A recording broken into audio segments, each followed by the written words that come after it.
Ulit niya, halos pabulong. Ngunit sa likod ng boses ay maririnig ang bulong ng kasinungalingan mula pa noong 2016 at ang sipol ng lihim noong 2019.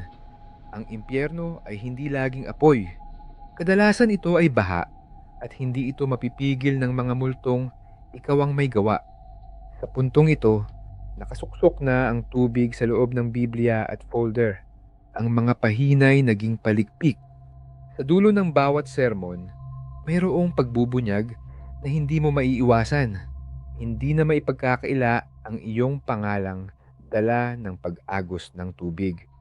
Kung sa gabi ng panalangin, ikaw ay palihim na nangungulimbat ng pera ng bayan, sa umaga ng hustisya, sa impyerno ka na magigising.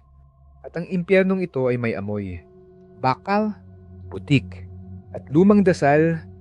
Doon, ang tubig ay hindi nalalagarin ng liwanag.